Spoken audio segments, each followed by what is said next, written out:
Our speaker tonight is Gabe Neville. He talked to us once before, and this time he is back. He's back to speak with us again, and he's the author of a book that I have been reading and trying to absorb. It's pretty heavy stuff. The Last Men Standing, the 8th Virginia Regiment in the American Revolution. It's a wonderful book. We do have it at the courthouse. Gabe lives in Northern Virginia, and I understand that he actually has a day job. I don't know how you manage to do all of it. As I said before, he did an excellent interview with Hank for the podcast.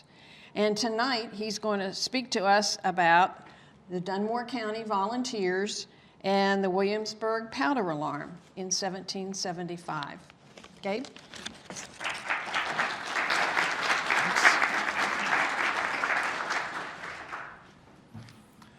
Hello, everybody. I want to thank you all for having me back. I must not have done too poor a job the first time, so that's gratifying. A couple things I want to say to start off with. You guys are doing a fantastic job celebrating the 250th. You've got, it's 8 different museums. You've got how many events on that card, all celebrating the 250th of 1776. I broke Barbara's heart, though. The Revolutionary War lasted 8 years. The 250th started last year, and it ends in 2033. So you have a lot more work to do if you're going to do this right. She's just shaking her head at me. I'm very glad to be here with you tonight. One serious note, my voice has been raspy for actually a couple months. I had bronchitis, and I just haven't given it a rest. I've gone 2 days without talking, basically, getting ready for this, but it may conk out on me, in which case Hank's going to give the second half of the speech. I already told him that. As Suzanne said, I will be back in June. You'll notice that the subtitle here is Part 1. I'll be giving Parts 2 and 3 in June. So tonight's speech will end where the Revolutionary War actually starts. So just a note about what Virginia was like before the Revolution, during colonial times. It was very English. If you think about Pennsylvania or Maryland, other colonies that had a diversity of folks, religiously in particular, but also ethnically, Virginia wasn't really like that. Virginia was very English, and that included the Church of England. Every Virginian was a parishioner of the Church of England, whether he or she wanted to be or not. You tithed to the Church of England, whether you wanted to or not. In fact, it was the biggest tax people paid. Very different from what we're used to now. It was the Old Dominion. We're all familiar with that nickname, but that is because we were a dominion of the monarchy, right? We were part of a monarchy. We don't think of ourselves that way today, obviously. But back then, they absolutely did. They always professed their loyalty to the king right up until July 4th, 1776.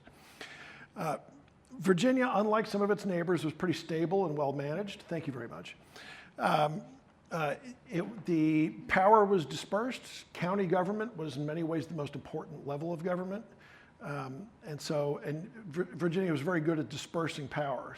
When populations grew, they always created a new county. Other states or colonies were not like that. There was no separation of powers.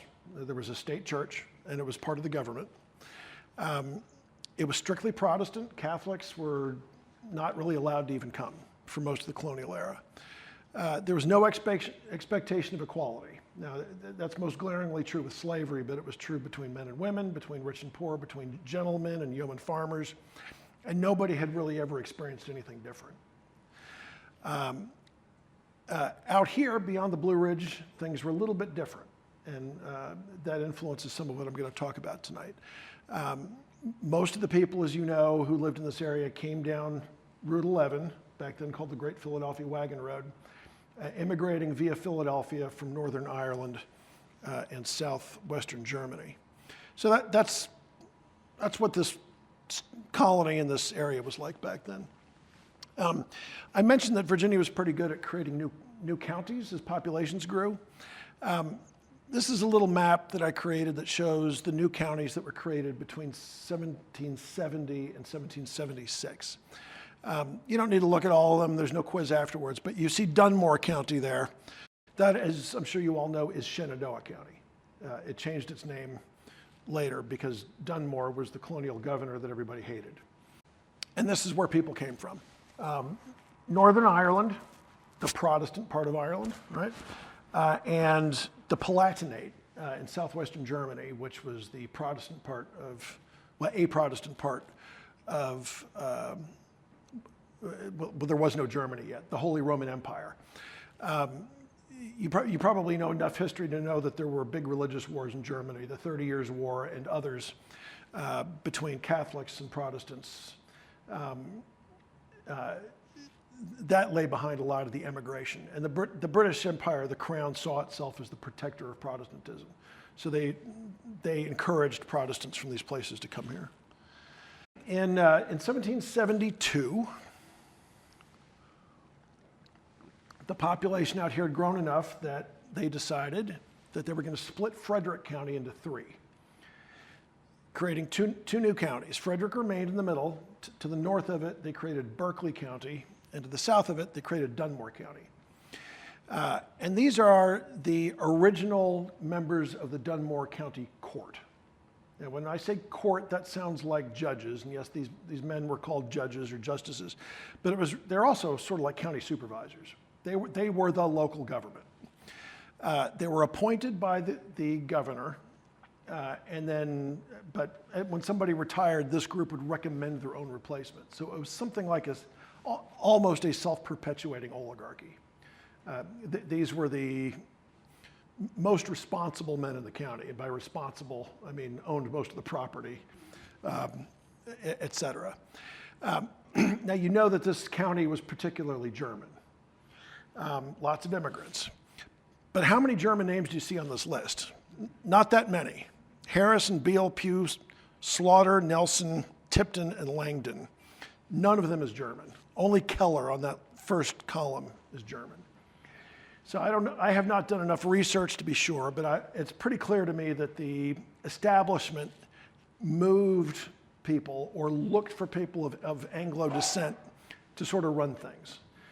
Because immigrants didn't really, they weren't Anglican necessarily, probably not. They weren't used to British social institutions. So the quorum, they were like the senior members of the county court.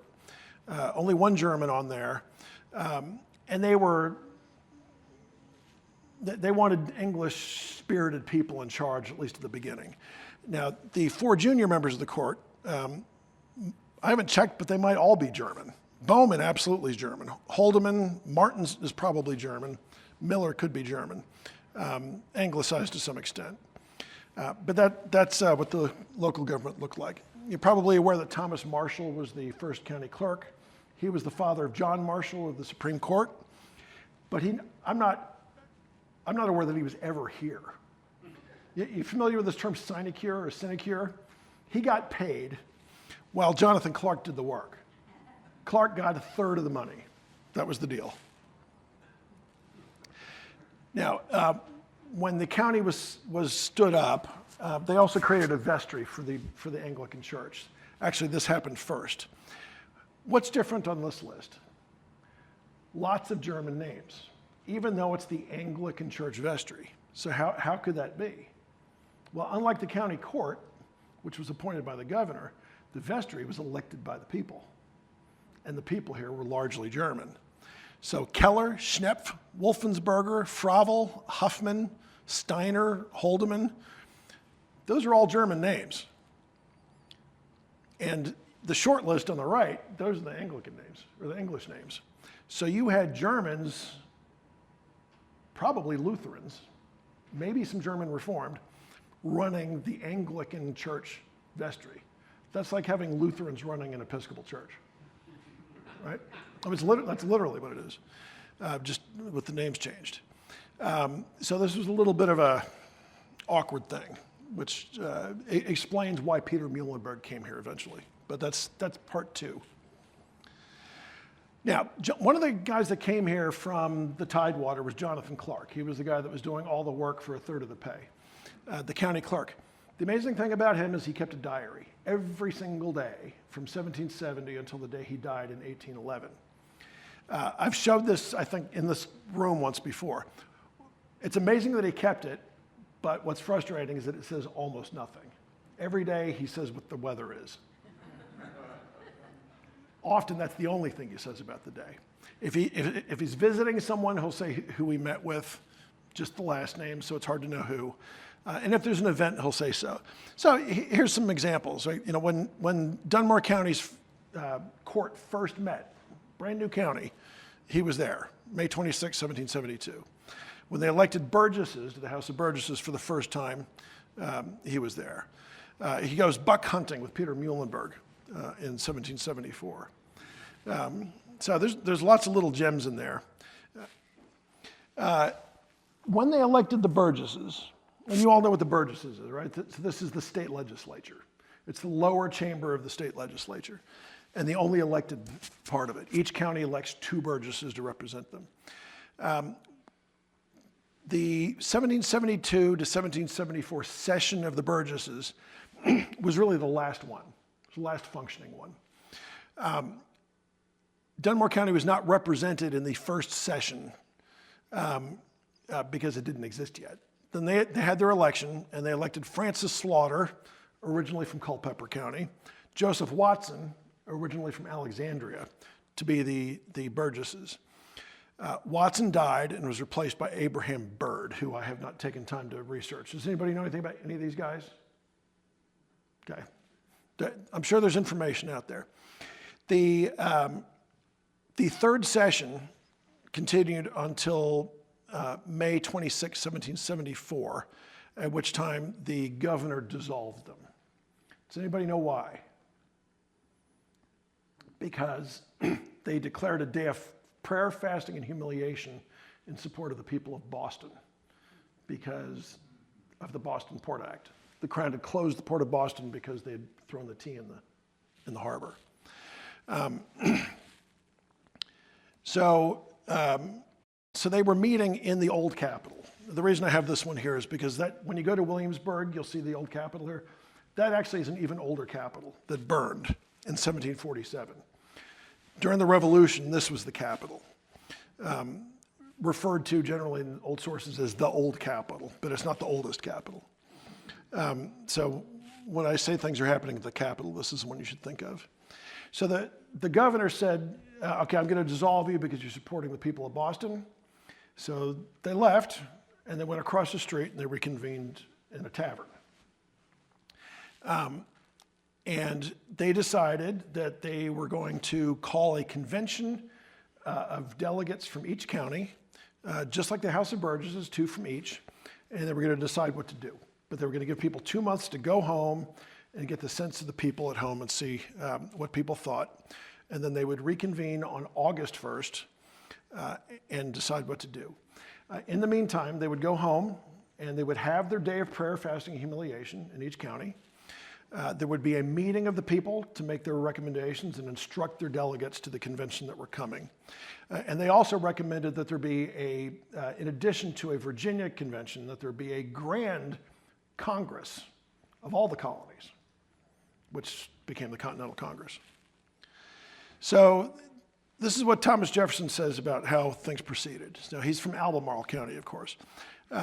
We returned home and in our several counties invited the clergy to meet assemblies of the people, to perform the ceremonies of the day, and to address them discourses suited to the occasion.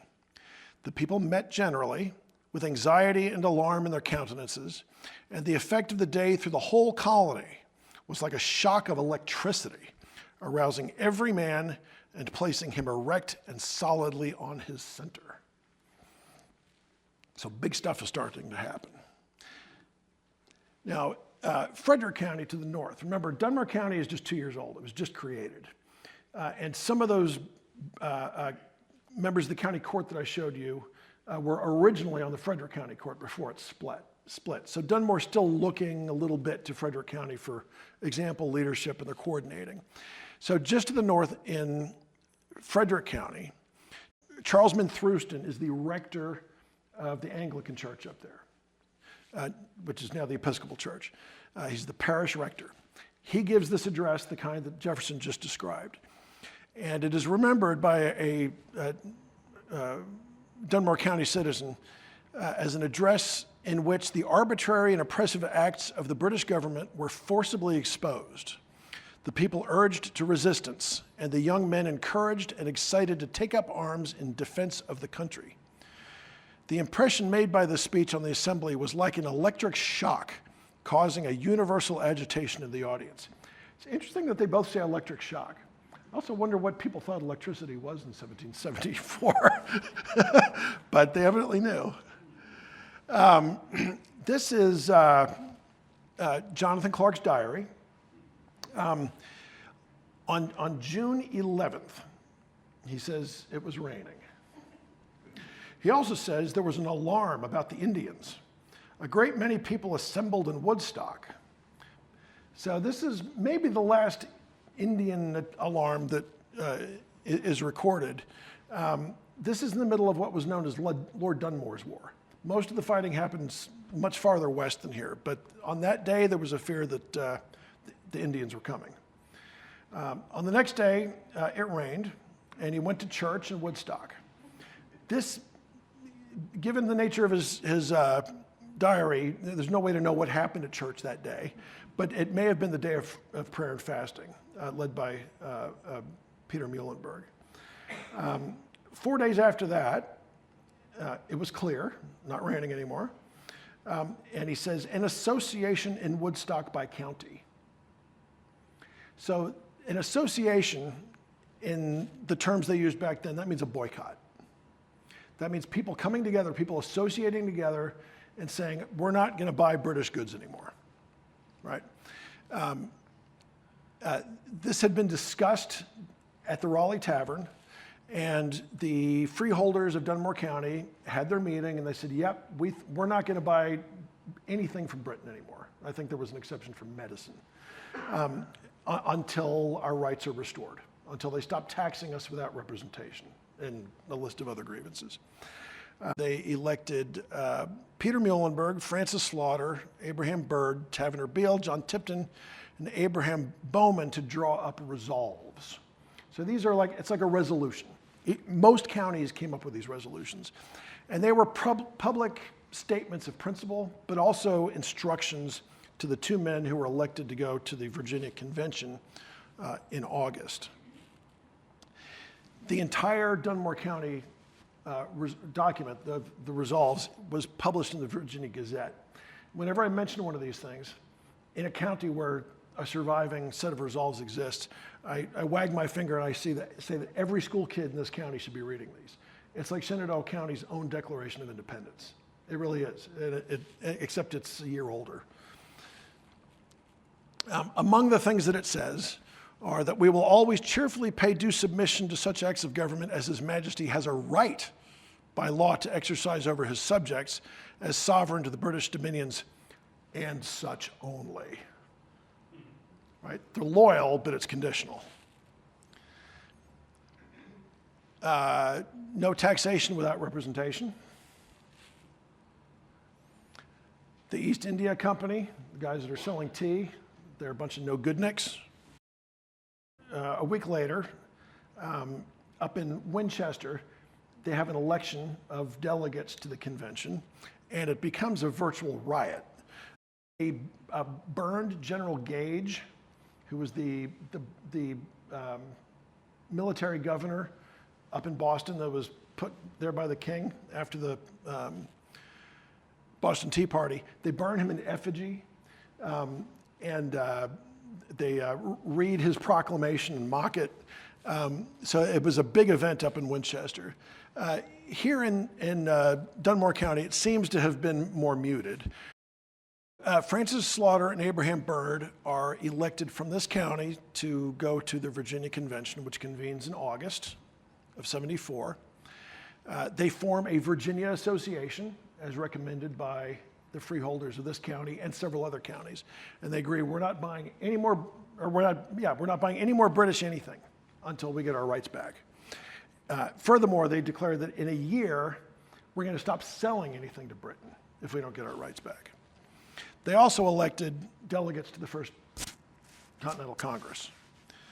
who you see listed down there at the bottom. When the First Continental Congress met, they endorsed the Virginia suggestion of having an association. So on top of the Virginia Association, the boycott, there's a Continental Association. So they're not going to, but nobody in the 13 colonies is going to buy anything from Britain until we get our rights back. Moreover, Congress recommends an enforcement mechanism. They recommend that each county, each city, each town, and all of the colonies forms a committee to enforce the boycott.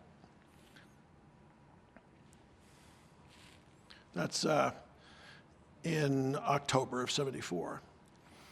So here in January, the Dunmore freeholders get together again, and this is what Peter Muhlenberg writes in the letter. Independent companies are forming in every county, and politics engross all conversation. I had thrown up my commission as chairman of the Committee of Correspondence and of Magistrate likewise. But last week we had a general election in the county for a great committee, according to the resolves of Congress, and I am chosen chairman, so that whether I choose or not, I am to be a politician.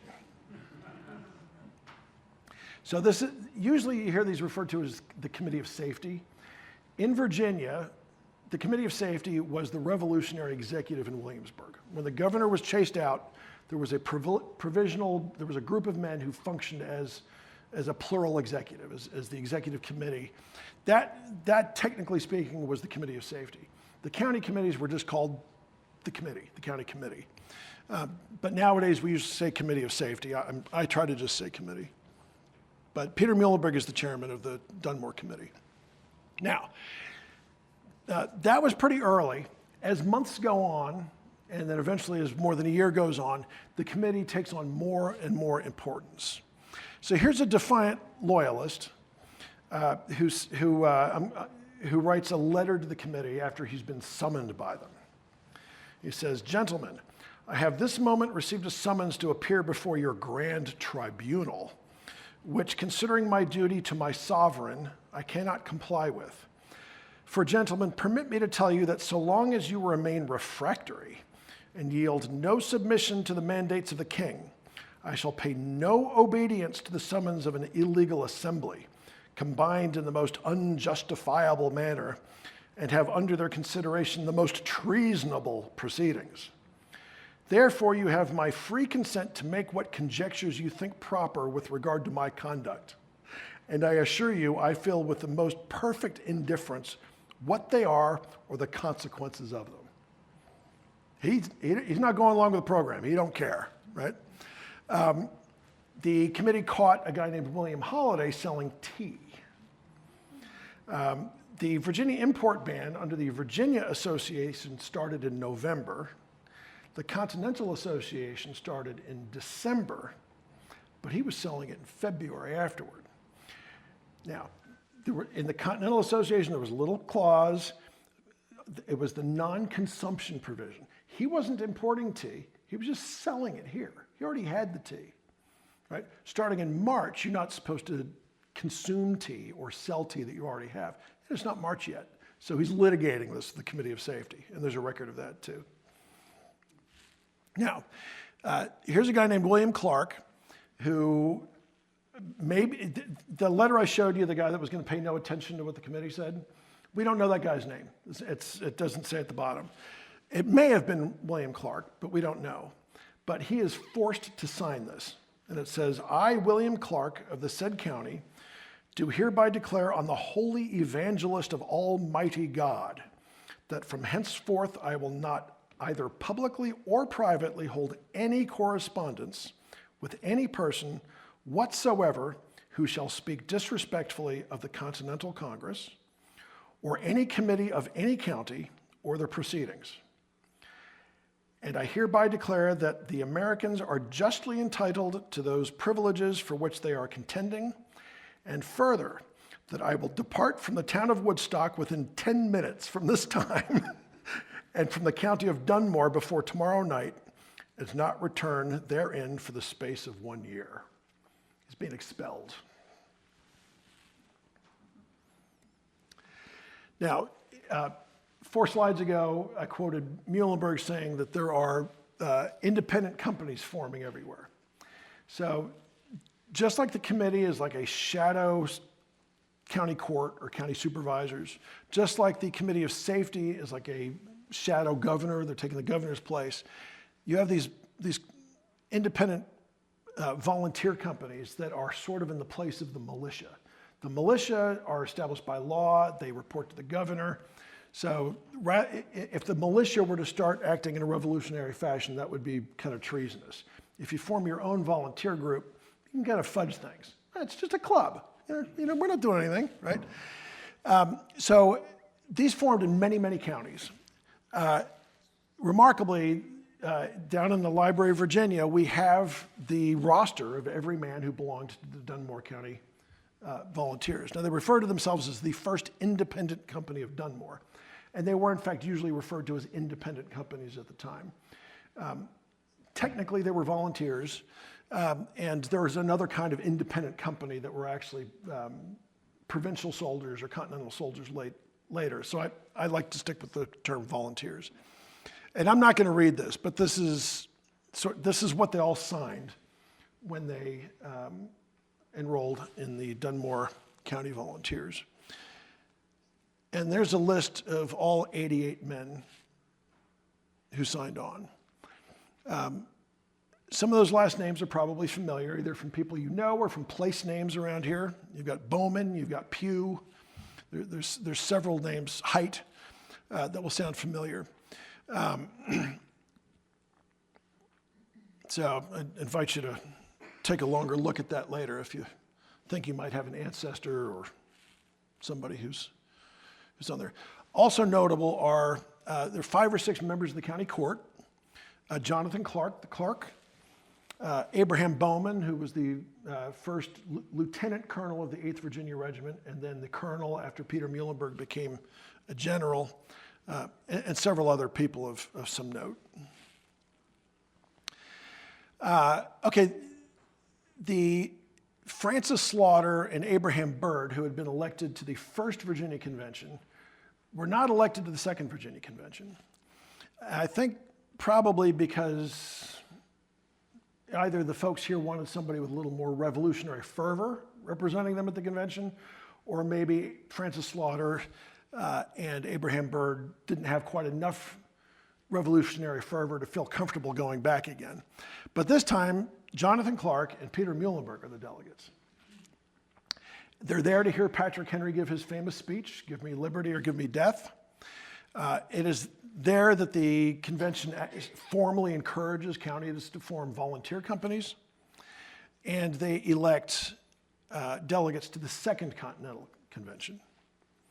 I show Jonathan Clark and Peter Muhlenberg there, but I also show Frederick County's delegates because they have one thing in common. Both of them include the rector of the local parish. Thruston is the rector of Frederick Parish, Frederick County, and Muhlenberg is the rector of Beckford Parish, which is Dunmore County. Clergy were playing a very important role in this, right back to the day of prayer, fasting, and humiliation. And Thruston and Muhlenberg both became military men. So then in Williamsburg, that's the governor dressed up in his Scottish attire. That portrait is in a British portrait gallery. I don't think he dressed that way when he was strolling around Williamsburg. If he did, God bless him. The building in the back, you probably know, is the Powder Magazine in Williamsburg. It was more than just a place to store gunpowder. It was also an armory. So there were many, many kegs of gunpowder. There were muskets, maybe rifles. And Dunmore got a message from London, as did other governors, that we probably should just quietly remove gunpowder and weapons from people that are getting a little bit too excited in order to prevent any unfortunate happenings.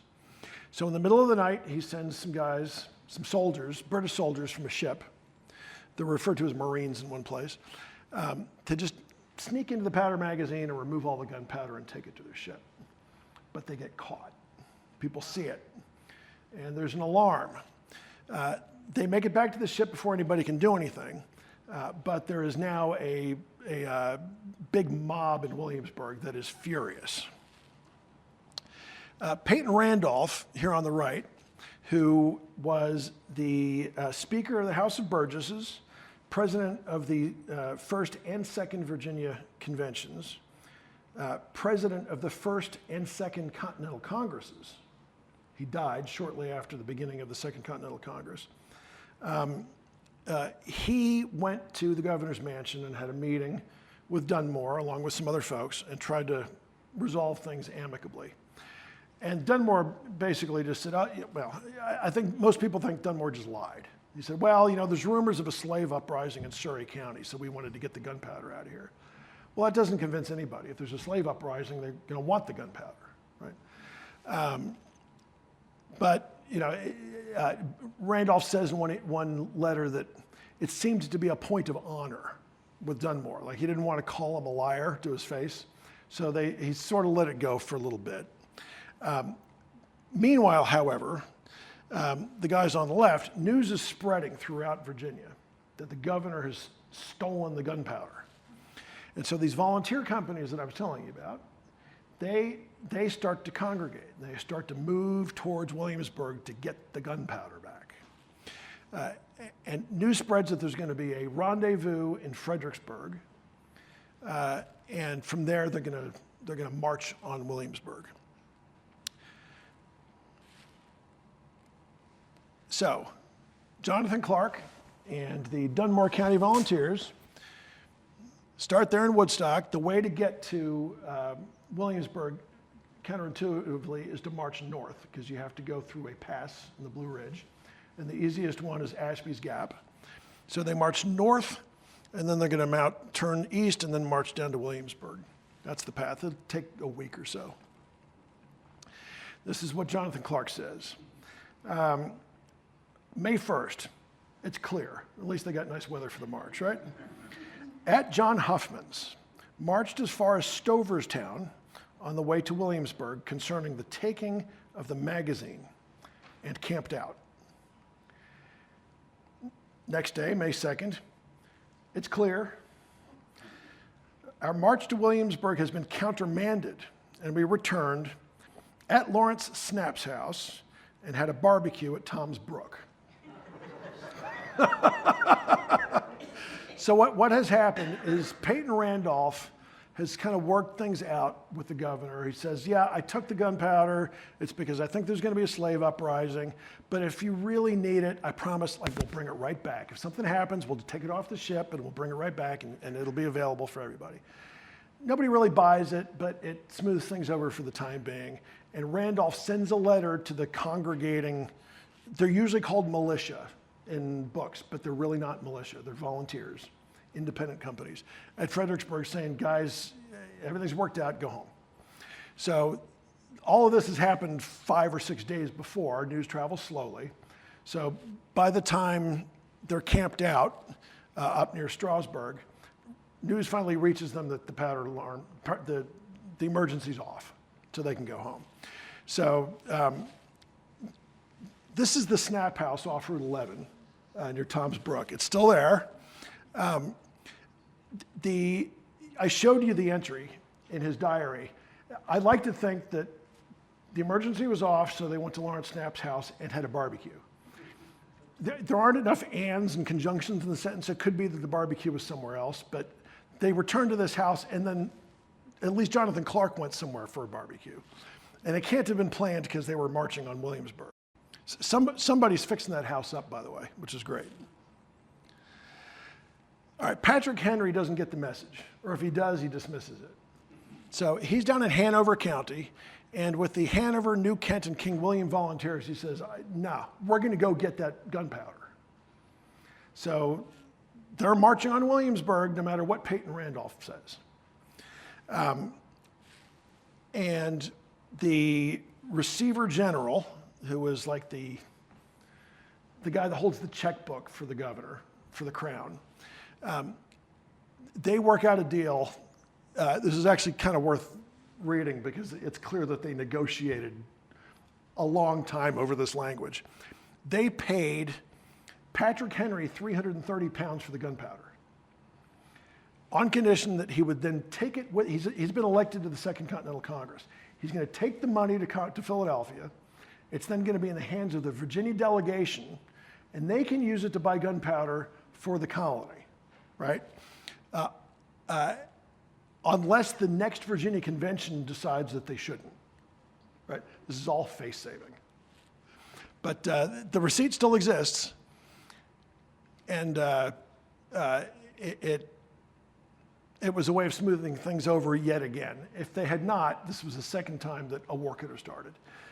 The first powder alarm, by the way, happened basically at the same time as Lexington and Concord. And by the time he signs this receipt, they know about Lexington and Concord. And Lexington and Concord started over the exact same facts, right? We're going to go get the gunpowder and the weapons from these rambunctious rebels. So the war could have easily started down here on the same day. But then up here, before they know about Lexington and Concord, one of the militia captains from the Dunmore militia has been up in Winchester. And he comes back and he sends a note to the Committee of Safety, or the committee here. And it says, I returned from Frederick Court very late last night. It's believed that the governor has passed his word and honor in an ambiguous manner for the returning of the ammunition. In other words, sure, he's going to bring it back if we need it. We don't believe him, right? And it is thought that he has fixed no time for doing so. It is said another action has been at Boston. Notice he says another action. They'd had an earlier powder alarm in Boston that was similar to the one here that was a false alarm. It is said that another action has been at Boston, that one or more general officers of the regulars fell in it. A general has been killed. Not true. But in my opinion, it can be but slightly credited as it is told so many different ways. This is the very first news of Lexington and Concord to reach the Shenandoah Valley. And it's not exactly accurate. There's, a general died. Nobody really knows exactly what's going on. But this is the first recorded news of it. McKeer also says that he heard that a fast ship from London brought news that 20 men of war, so big British battleships, right? And 95 transports were coming with orders to block up every port in the colonies except for New York and Quebec. Remember, Quebec's just another colony at this point. If it is so, he says, there will be bloody breaches. We're at war. And that's my presentation.